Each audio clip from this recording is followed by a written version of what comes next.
Hey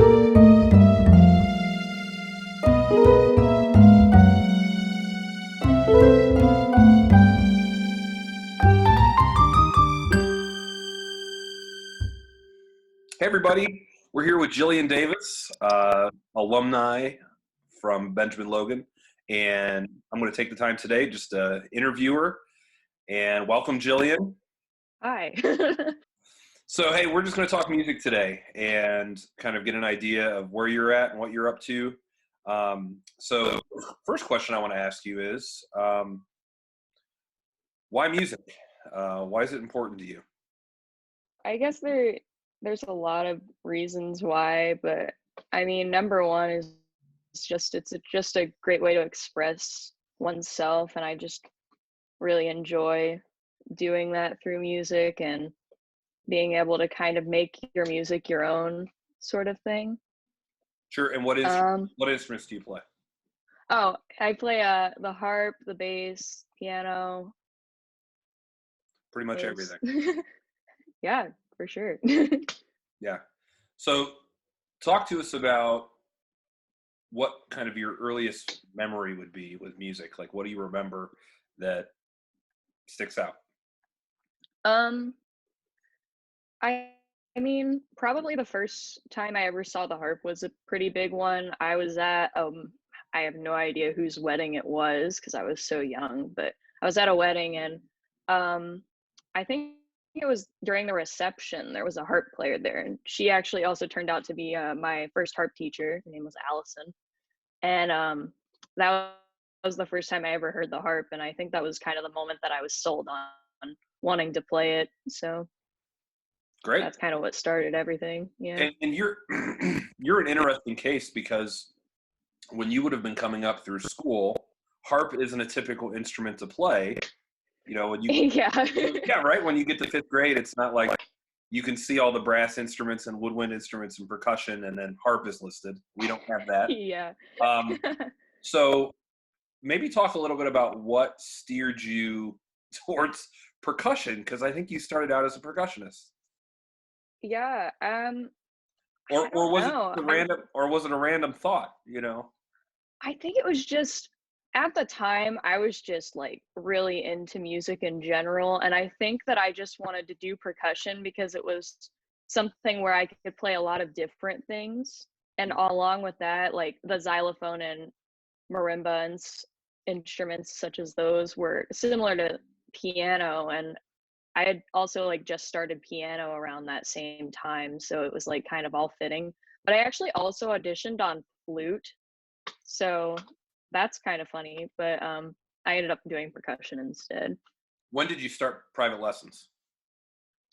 Um, I started private lessons in first grade, Wow. I believe. Yeah. So it's been a while. You've been at it for a while. Yeah, it's been a long time.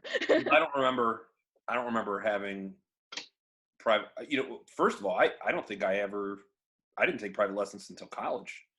Well, I took private piano lessons, but as far as like instrument specific Mhm. lessons, I didn't start until college. I think I started playing piano. Oh gosh, um, I want to say I was about 10 when I started piano lessons, something like that. I think I started piano in 5th grade, maybe a little earlier than that, Okay. but it was just to be able to sight read better for harp. So, So it kind of all. your lessons you were taking as a first grader would have been harp lessons. Mhm. Yeah. Okay. So when you saw the harp as a young child, you really were a young child. Yeah. Yeah. Gotcha. So who would you say just kind of across the gamut? What has who has or what has been an inspiration towards you making music? I mean, there have been so many people in my life that have inspired me, uh, throughout, like, my whole musical career. I would say, obviously, Allison was, she was, like, the person who basically introduced me to harp in the first place and was the person who started my lessons. Um, I was also pretty inspired by, Dr. Reynolds, who was my, DPYO conductor, Sure. and he was just a really great guy to work with. He was fantastic at what he did, and he was just an inspiration to all of the musicians that worked with him. Why don't you talk a little bit more about DPYO? Like, what did that mean to your musical career? You know, you mentioned Dr. Reynolds. What Mhm. what through that kind of broadened your appreciation for the art form?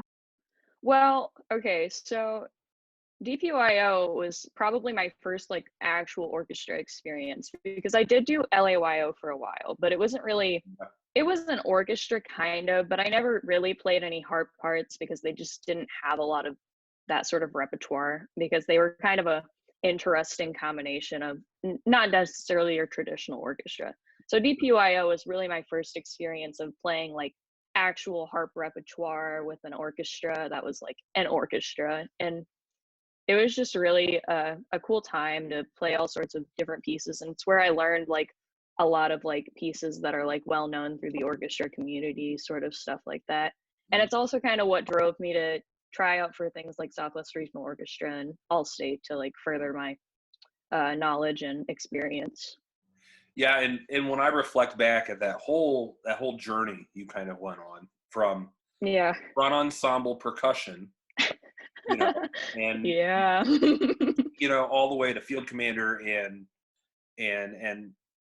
coming from a school at Benjamin Logan with no orchestra program. Yeah. Man, you did a lot. You did a lot. Yeah, I did. Yeah. Yeah. All state. But Did I you? don't regret any of it though, because everything that I did, like even choir and stuff, is all like driven me to what I do now. And it's all helped me learn so much. So, What's your favorite moment from middle school and high school? Not that made you think, let's go into music, but what's your favorite, like, man, that was fun. Like mm, school related now. What was your favorite school related, like musical thing? definitely jazz band, Just jazz I band in would say. general? Just everything. I mean, okay, so well, this kind of goes into why I was gonna say that you inspired me. It was because like I didn't think I was gonna play bass ever, and like you were like, "Oh yeah, you are." So Yeah. then I started to play bass and experience jazz, and it was just so fun to not only like play jazz for the first time. I mean, I did it a little in middle school, but I mean, I didn't really know what I was doing on the piano. But I got to learn a whole new instrument and learn a whole new genre of music. And I just think that that was probably I mean, not probably, it was a really cool part of my high school music career. So with that being said, like in talking about Benjamin Logan, what did your experience in the music department at Benjamin Logan, whether it be choral or instrumental, mean to your kind of musical journey? Like what things did you get out of it that were either positive or maybe negative? We're equal opportunity here on Chatting with Mr. Bowers. Mhm, mhm. It definitely helped me learn like things that I just didn't really expect that I was going to learn about. And it just helped give me like new perspectives on music. Like, I don't think I ever thought that I was going to end up playing, jazz bass. I don't think I ever thought that I was going to do choir and show choir. I don't think I ever thought that I was going to take a music tech class or anything like that. But all of those things helped just push me towards learning more and more about music and have definitely helped me a lot, especially in college and taking a lot of those music classes. Like, uh, I don't know. That's cool. But yeah, everything's like helped guide me, I guess, in the right direction. What has been your favorite place to perform, whether it be from when you were really little up until this year? What has been your Mhm. like, man, this sticks out as like my favorite performing moment. Um, I mean, I always liked playing in the Schuster Center. It's just a really cool place to play at, and I don't know, it looks cool. It's got like great acoustics. It's really beautiful. I don't know. That was just always a cool place to Cool. play at. Speaking of performing, if you had to put your finger on one performance that you've done and you could relive it, like if you could do take two, not so much to do something better. I'm not talking about that. Yeah. We all have as performances that we're like, man, I wish I could go back and fix that. Um, Yeah. yeah, I know.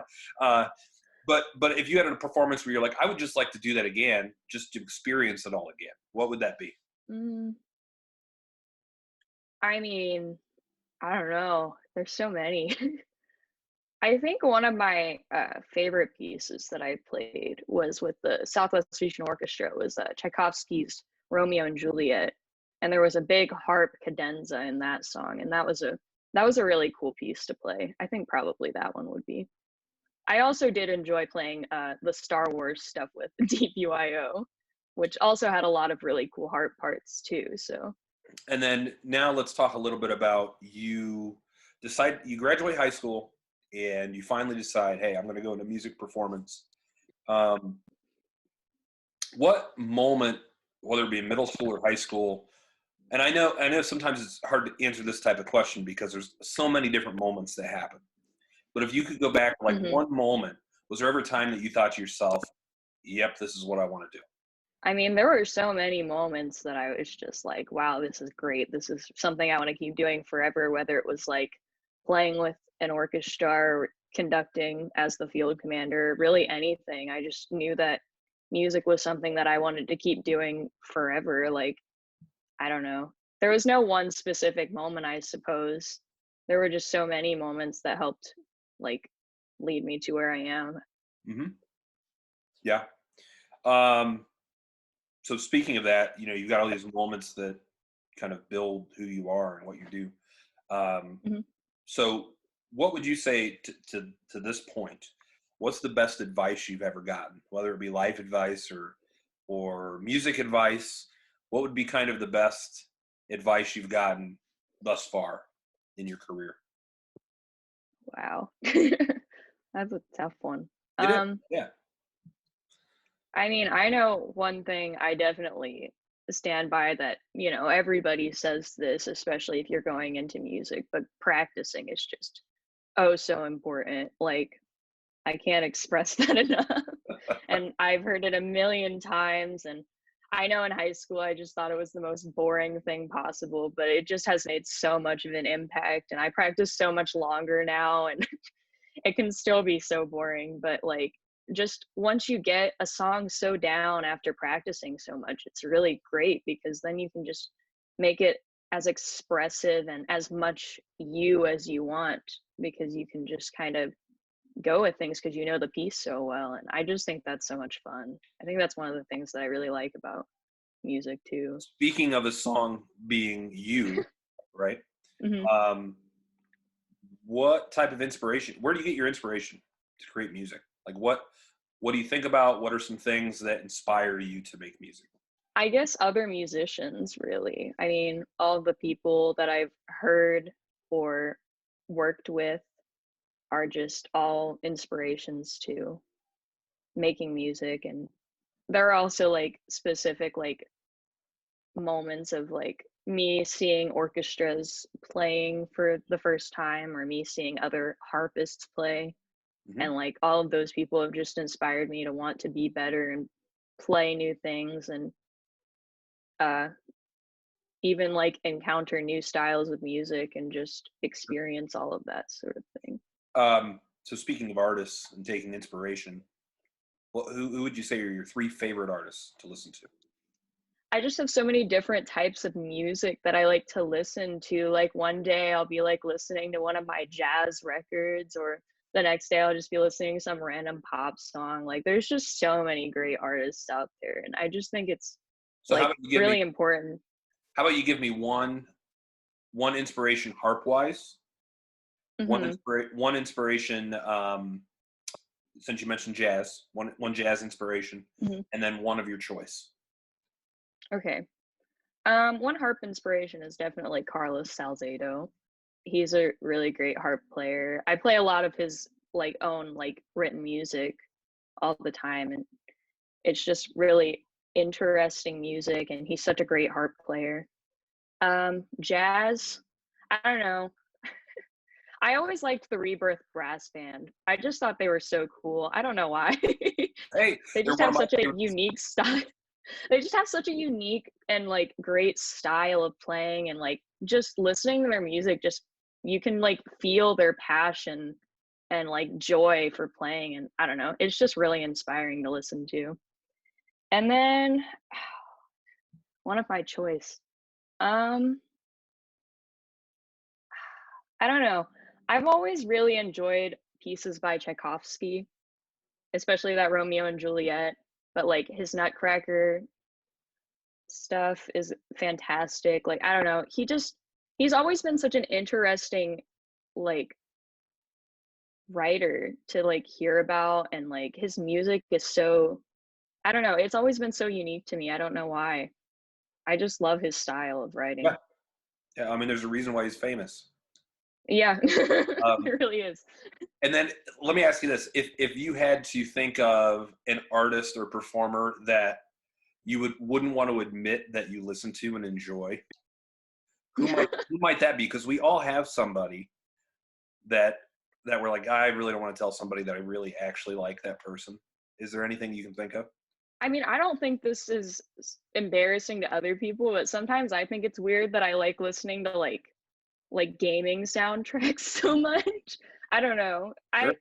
I just think they're really good and like fun to listen to, and there's so many different like types of music from like different games that are like I really like listening to like Zelda Well, music. it's great music. So speaking of Yeah. that, like when I was younger in playing like the original Nintendo and the Super Nintendo, I remember really being into all those game soundtracks, just like you mentioned. And it Yeah. really made me mad that I couldn't buy an album with that music on it because I liked it. And the only way I could listen to it is if I, sometimes the levels would be at the end of the game. And so you'd have to play Yeah. all the way through the end of the game just to hear the music. And that would bother me. Yeah. So what I did Even instead was I figured out a way, and this is a young Mr. Bowers at like 10 years old. I figured out a way to take I learned at a young age that the white and the red of my RCA cables were audio. So I got a converter and I plugged those directly into Mhm. a stereo, and I could hit record and record them onto a cassette tape. Oh, wow. And Oh, then that's so and cool. so I don't even know where these cassettes are anymore, but I had whole game soundtracks ripped directly off the video games. What's your life like outside of music?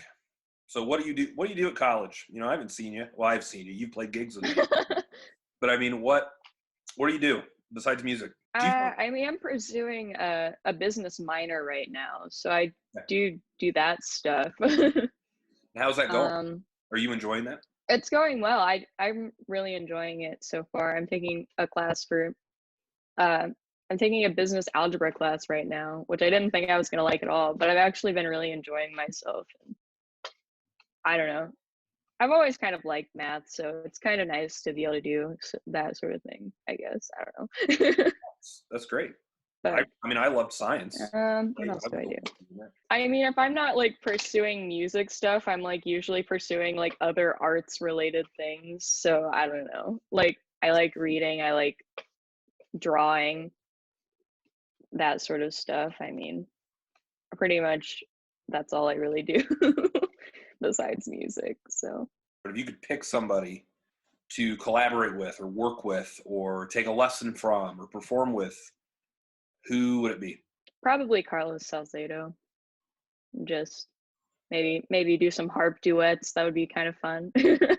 Yep. But I would really like to learn from him personally because I I don't know. He's just such a has such great style and technique, and I just think that that would be really interesting to hear it from him in person rather than just from a book that he wrote. If you could give advice to high schoolers, like if you could leave a piece of Mhm, advice to high schoolers that are mhm. thinking about pursuing music or thinking about continuing to play, what would it be? Collaborate with musicians that you didn't think you would collaborate with. I know I have a lot of friends that are like involved in a lot of different things, a lot of different types of music, and Sure. without those people, I don't think I would have been doing some of the stuff that I did. Like Ethan got me to do a jazz combo.